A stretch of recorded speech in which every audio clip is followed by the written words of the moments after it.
Before we get started, we'd like to thank Merchants Bonding Company for sponsoring this episode of Let's Get Surety.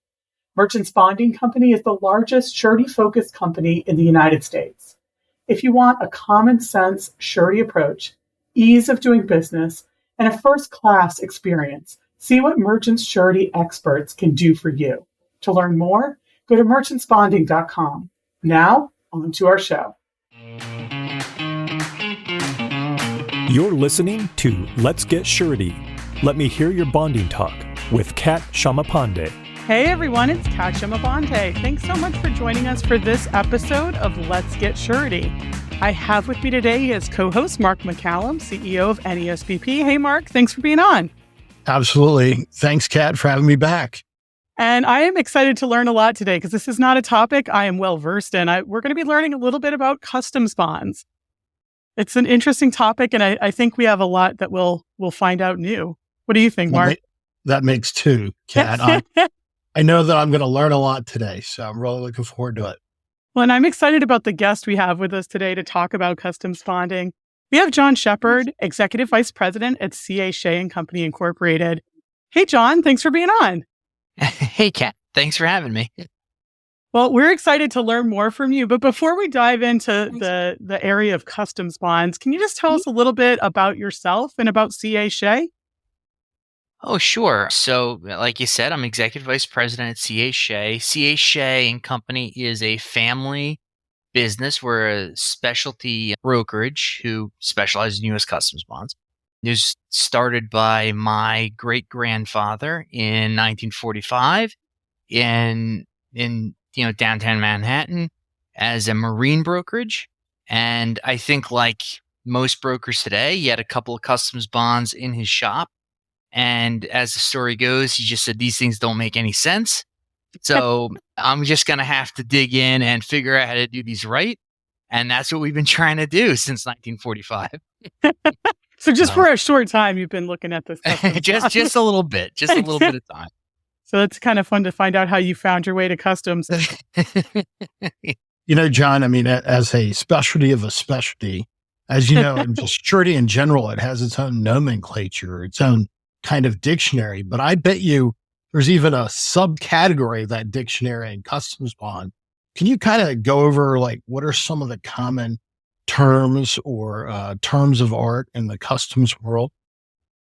Oh, in the customs world? Okay, so there's a couple of things. A lot of times because customs is really geared towards importing, right? Customs refers to everybody as the importer, whether or not they are an actual importer. So an airline, they'll call them the importer of record, which is, a legal term.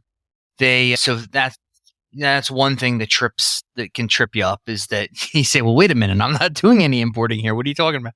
I think another term is, and which we've talked about at some surety school and stuff like that, is liquidation. Okay. And liquidation is essentially like the life cycle of the transaction that is secured by the bond.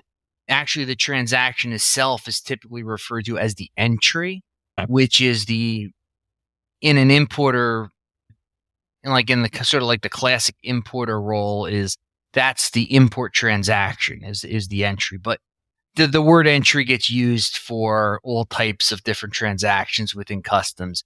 And the life cycle of that transaction is referred to as liquidation. So, those are some things that I can think of that I often get questions about when people are calling our office saying, oh my gosh, what's going on? It's like, well, that's what's going on. So, that's kind of interesting. So just a little bit more about the term importer. So does that mean that anybody, whether I'll call them an occasional or maybe a one-time quote importer versus somebody who does it on a regular basis, they all fit under that term importer? Yeah, they all fit under the term importer. Customs really doesn't make a distinction between like a professional importer, for lack of a better word, right, and a, incidental kind of importer. So if you make this import of record on just one transaction or, a million transactions a year, your customs still refers to you in the same. You're an importer. That's interesting. So there must be some specific bond types that you see more often in the custom space. Are there particular types of bonds that you're typically writing in the custom space? So in the custom space, about 90% of the bonds written in the custom space are importer bonds, okay? Because there's, everybody that you can think of acts as an importer. Everybody from, what you typically think auto manufacturers or, dry goods importers, stuff like that, to, companies like banks and financial institutions, even insurance, even surety companies act as importer of record. So about 90% of the bonds, when somebody's calling your office at 4:30 in the afternoon on Friday and they have an emergency about a customs bond, it's probably an importer bond that the issue is about. Other bonds that we run into are bonds for truckers or warehousemen. Okay. Those are what they call custodians of bonded merchandise. Okay. You have bonds for air carriers and for ocean vessels, both, like oil tankers and cruise lines and, commercial aircraft and stuff. Those are what they call international carrier bonds. And those, because thing is with customs is anytime you're interacting with customs, you really need a bond because, customs doesn't really trust anybody. They're really not good like that. So they want to have that, belt and suspenders kind of arrangement. And so bonds are how they get that done, fortunately. So really any kind of thing you can imagine is customs will require a bond for it. Interesting. So I'm an importer. Maybe I'm a first-time importer. I've been told that I need to get this bond. What is this bond typically going to cover? Okay, so the bond covers, it guarantees that the importer will pay all rightful duties, taxes, and fees to U.S. Customs, and it guarantees compliance with, like the whole alphabet soup of federal regulation. Because, when you're importing stuff, it's not only customs that you have to worry about, right? You have other agencies that have purview over imported goods. So FDA, Consumer Safety Product Administration, Department of Agriculture, Department of Defense sometimes. I mean, we had an importer like a couple years ago importing enriched uranium into the United States. That seems like it'd be highly controlled. Yeah. Yeah, as you can imagine, there's a lot of hoops to jump through for that guy, to be able to actually get that into the United States. So there's all sorts of stuff, so that's, where you kind of, what it kind of does is it guarantees that, you're going to play by the rules and pay your bills. And that's all baked into the bond itself. So are those other regulations beyond just the U.S. Customs, are those specifically referred to? They're incorporated by reference. How does that typically work? They're incorporated really. So customs, customs is like the first federal police agency, really. Right. And so they are essentially the muscle for all the other agencies in the government when you're importing stuff or stuff is crossing the border. And so, customs, these agencies, basically give customs the right to enforce their regulation on the import of record. Interesting. Wow. So what are some of the other contexts that you're seeing customs bonds being used? Are there situations that we wouldn't even think of that are typical customs type bond transactions? Can you give us kind of a few examples, if you would? Of customs bond transactions? Sure. I mean, you're entering the United States.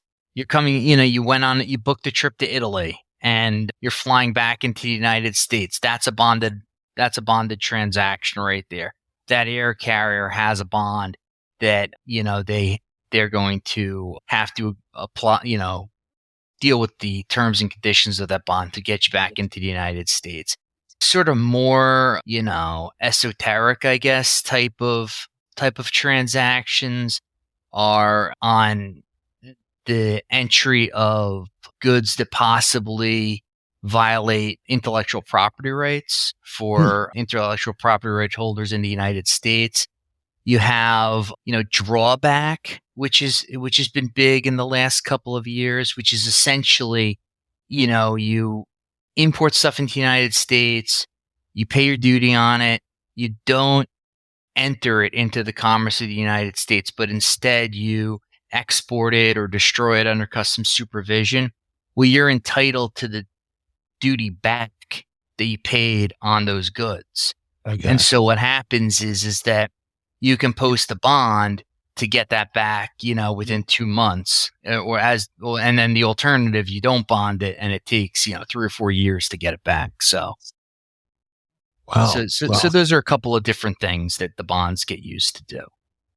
So is there a range within which, a time range that is, within which the duty is due, or is it immediately upon, the goods coming into the U.S., or how does that work? Well, so that's really interesting because the U.S. system is pretty unique in that way.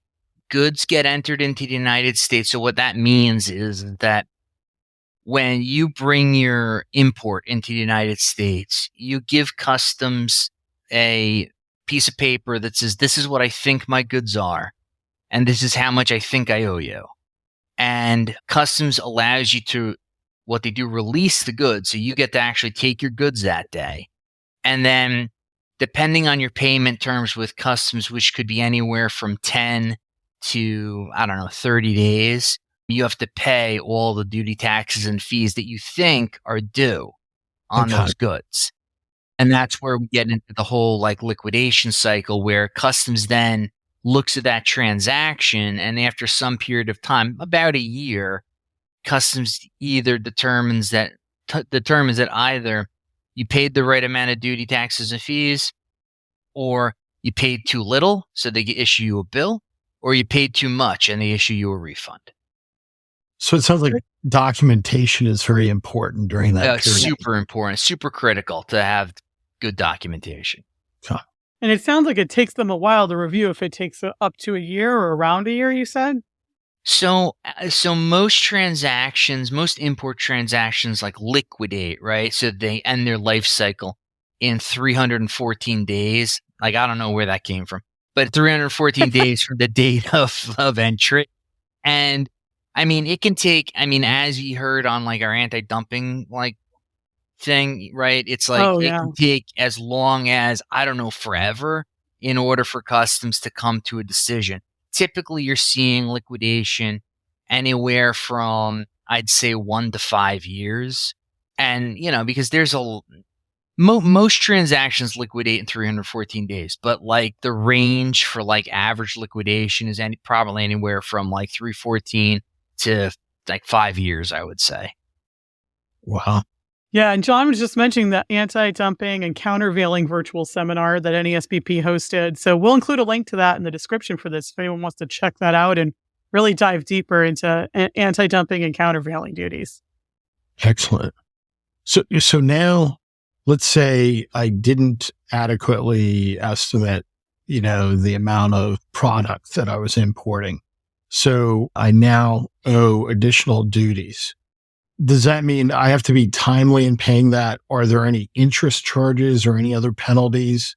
Yeah, customs typically will charge interest, which accrues from basically the due date, whenever it was due. Because importer, you should have known better is essentially the tack that they take. And that'll be once customs asserts that you owe the money, the importer owes the money. The importer has about 60 days to get that resolved. And if they fail to do that in 60 days, then customs makes demand on surety, which has their own timeline, which is another 60 days to figure out what they're supposed to do.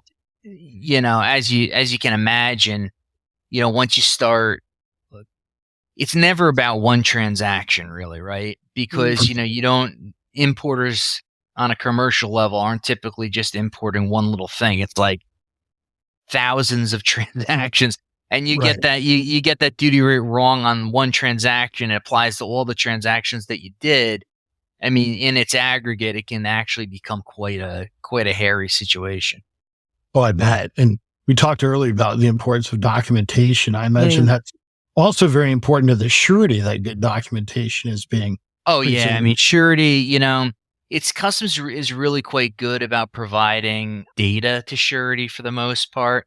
And so it's all about just like making sure that, you can organize the data that they give you and analyze the data that they give you.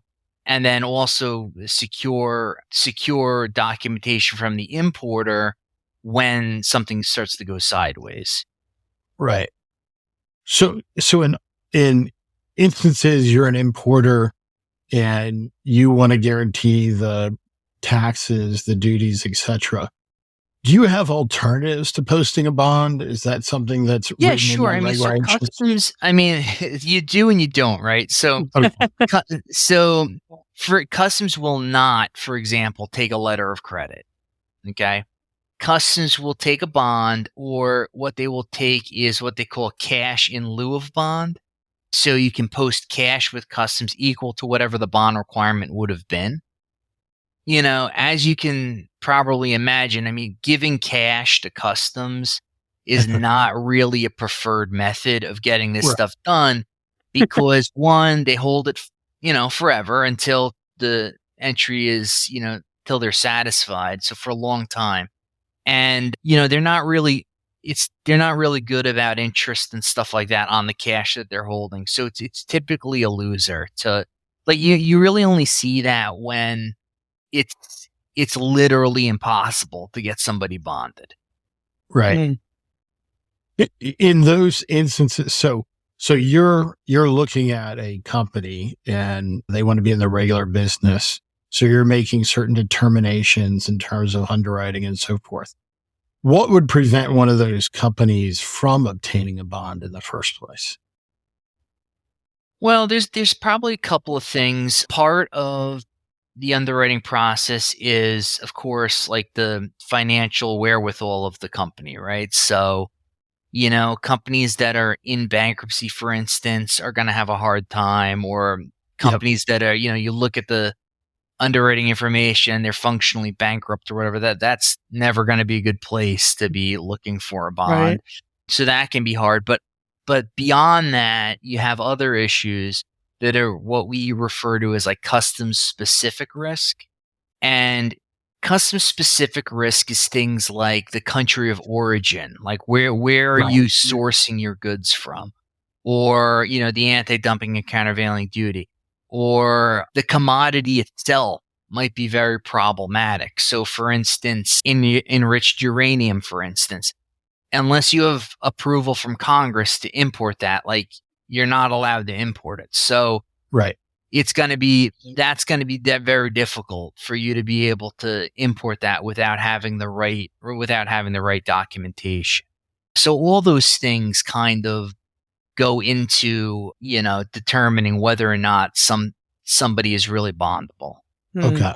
You mentioned the countries of origin also. So are there different rules? There's different rules that apply to different countries when it comes to customs bonding? Well, yeah, there are. Like, so it's interesting, right? So duty is a function of commodity and country of origin. Okay. Okay. So if my tie is made in Bangladesh, right? The duty rate is maybe, I don't know, like I'm just making this up. Like the duty rate would be like 20% or something, right? But if the tie is made in, Mexico or something, well, maybe the duty rate is 0 because, we have a preferential trade agreement with Mexico. So right there, I mean, in addition to that being great for the importer, because now he doesn't have to lay out that 20% duty rate, it's also good for surety because surety can see, now I don't have as much financial risk associated with that transaction because it's a lesser, there's no duty when it's coming from Mexico. The problem, of course, becomes when, they import all their stuff and then later on you find out, well, Actually, this stuff was from Bangladesh. Like, we just didn't document it properly, and we really thought it was from Mexico, and so now customs caught on to us. Like, that's a risk that you definitely have to be conscious of. Other things though are depending on whether or not certain geopolitical issues, like what's going on right now in Russia and stuff, that causes complications with getting goods from those countries. Yeah, makes sense. Yeah. So now there's a customs bond in place and something occurs. Can you walk us through the typical claims process that would occur against a customs bond? How would that come into being, and what's the process there? I mean, the process is pretty straightforward. So, transaction occurs, and customs will, depending on what the kind of violation is, customs could, if it's customs will typically make demand within that 314-day period, right? Great. Okay. And first, like I said, they make demand to the principal or the importer, and they'll say, oh, hey, we noticed that those aren't ties that you imported. They're actually socks. And so the duty rate is higher or whatever. So give us more money. Or it's from a different country or whatever. And then what'll happen is they'll issue a duty bill, right? A supplemental duty bill, they call it, for that type of a transaction or that kind of a violation. There's other kind of violations though too, which are, like violations of the law or something like that, right? Which they refer to as liquidated damages. So the classic example that we'll always give is that you're a sesame seed importer. You import your sesame seeds, you sell them to all the bagel stores and on the Northeast, and a couple weeks later, customs gets a note from the FDA and says, "Oh, hey, that sample of sesame seeds that you gave us, they're no good. Nobody can eat those. So get them all back." Well, customs goes to the importer and says, redeliver all those sesame seeds to customs for destruction. And then the importer says, well, I can't. People ate them already. They're gone. And so customs says, okay, because you failed to redeliver and you violated the law, essentially, right? The penalty for that is 3 times the entered value of the goods. Oh. So they'll hit you with that.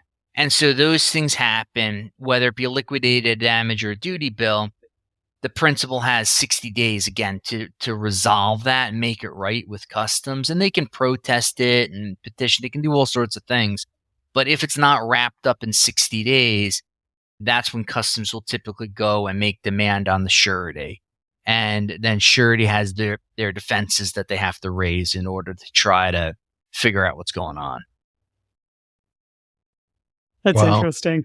Yeah, it is. So, I mean, we've become much more of a global, or the globalization of the economies all being very interdependent. So it seems like in this area, doesn't seem like it's static. I imagine there are a lot of different developments that have been occurring, maybe particularly in the last several years. Oh yeah, I mean it's super dynamic. Trade is very dynamic, right? So there's always things going on. So you have, big issues that are going on, I would say, is that you have the forced labor issue out of China. That's a big thing. And just duty evasion in general is a big thing because, it can be very easy to, when you make a declaration of customs and you say, oh, hey, this, garlic is from, Japan or whatever. Well, no, actually it's from China. And there are different duty rates because country of origin makes it different. And so what'll happen is that then causes a problem. The whole issue with Russia, like I was saying before, makes things very difficult because, you have the issue where goods from Russia, may have been a lower duty rate, for energy or something like that, may have been a lower duty rate. But once this whole thing kicked up and Russia became, like a not most favored nation type of player, the duty rate skyrocketed from that country. So it becomes very difficult to, for importers to react sometimes when that happens. Right. Does the Customs and Border Protection Agency regulate or determine the amount of bonds for different products or imports? They don't do it at the product. Well, I mean, they do. Yes. So it's like they that's what they're charged with doing. The way Customs does it on an import is really what they do is they set the bond amount as a percentage of the duty that you pay. So the common example is for continuous bond, they'll set the bond amount at 10% of the duty, taxes, and fees that you paid in the last 12 months, right? So the historical record they look at. If you don't have a historical record, you're a new importer, then you just kind of estimate it and, try to do the best you can. If you do another type of bond, which they refer to as a single transaction bond, and that's just like what it sounds like. I'm brand new. I'm never importing again. I don't want to have like an annual bond or for whatever reason. I'm just going to like import this thing and be done. They typically set the bond amount for those bonds at the value of the goods plus the duties, taxes, and fees. Because again, it's like they think, look, we're only seeing this guy once, so we're gonna have to have to get as big security as we can. So so stuff like that. That's how they approach. Do those guidelines change often, or do they stay pretty much the same? Well, actually, they just recently changed. Customs set up this new bond.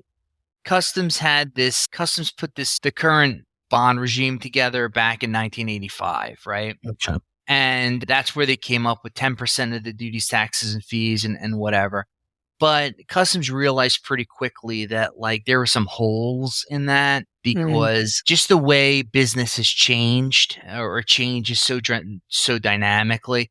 And about 15 years ago, Customs started to really overhaul the whole regulatory scheme for setting bond amount. And earlier in March, they finally published their final determination on how minimum bond amounts should be set. So that's something that like we shared with NASBP earlier this month. That's terrific. And we'll make sure we link to that information if anyone wants to read more about that as well. So John, I would be remiss if I didn't ask you this. So, right now in the general world of surety, we're trying to move to more digitization, right, of bonds and bond forms. Where is the customs bond world with regard to that? Okay, so I would say Customs is really a leader in that.